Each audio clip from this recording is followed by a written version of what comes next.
Hello friends, welcome back to our channel JS kitchen and vlogs. ఈరోజు మన recipe నాటుకోడి పులుసు అండి. మన తెలుగు వాళ్ళకి సంక్రాంతి స్పెషల్ అంటే నాటుకోడి పులుసు గుర్తొస్తుంది కదా. మీరు కూడా ఈసారి అయితే ఈ విధంగా ట్రై చేసేసేయండి. ఇప్పుడు మనము ప్రాసెస్ అయితే స్టార్ట్ చేసేద్దాం. నేను 30 kg వరకు నాటుకోడి అయితే తీసుకున్నానండి. ఇందులోకి సాల్ట్ అలాగే పసుపు వేసి బాగా కలిపేసుకుంటున్నాను.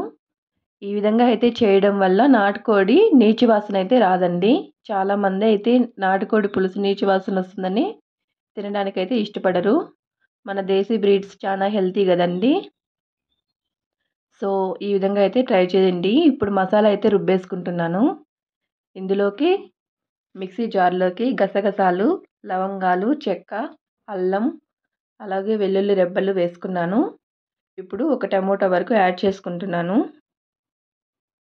అలాగే ఉల్లిపాయలు కూడా యాడ్ చేసుకోవాలి.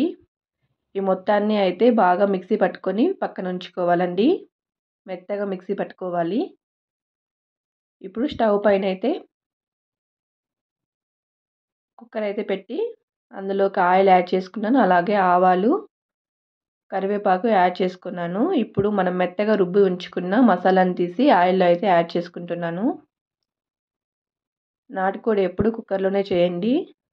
ముక్క మెత్తగా ఉడికి పులుసు అనేది చాలా టేస్టీగా ఉంటుంది.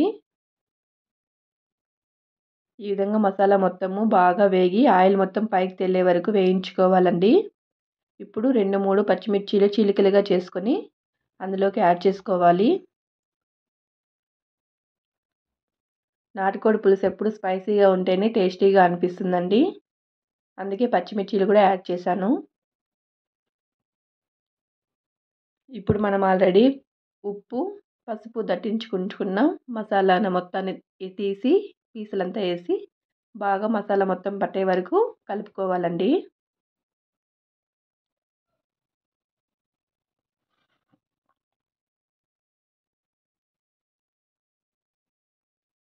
ఈ విధంగా అడుగు పట్టుకున్న కలుపుకుంటూ మసాలా మొత్తం బాగా కలుపుకొని ఆయిల్ మొత్తం పైకి తేలే వరకు పీసులను కూడా బాగా వేయించుకోవాలి.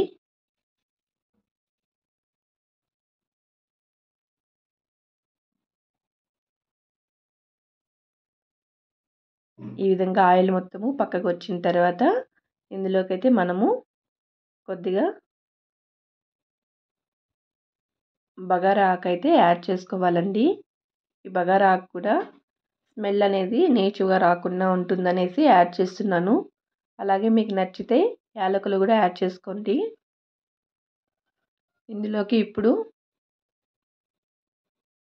ధనియాల పొడి అలాగే కారపొడి యాడ్ చేసుకున్నాను. మొత్తాన్ని బాగా కలుపుకోవాలండి.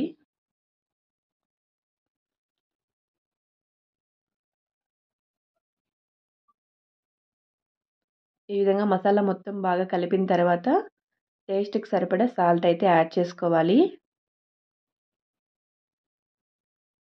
సాల్ట్ యాడ్ చేసిన తర్వాత మొత్తము కూరను మొత్తం బాగా కలిపేసుకొని కింద అడుగు పట్టిందా లేదా ఒకసారి చూసుకొని బాగా కలుపుకోవాలి.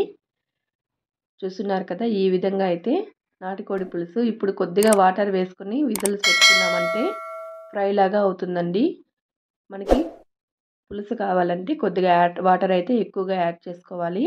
ఈ విధంగా వాటర్ యాడ్ చేసుకొని మనం మూత పెట్టేసుకొని ఒక 6-7 విజిల్స్ వచ్చే వరకు వదిలేసామంటే నాటుకోడి పులుసు అయితే రెడీ అండి.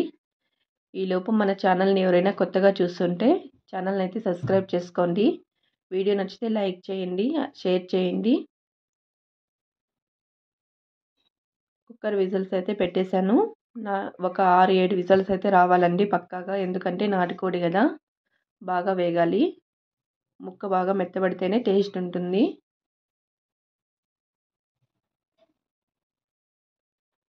ఈ విధంగా విజిల్స్ వచ్చిన తర్వాత అయితే లిడ్ అయితే తీసేసి ప్రిపేర్ చేసుకున్నాను. అంతే అండి, నాటుకోడి పులుసు అయితే ready. Thanks for watching friends.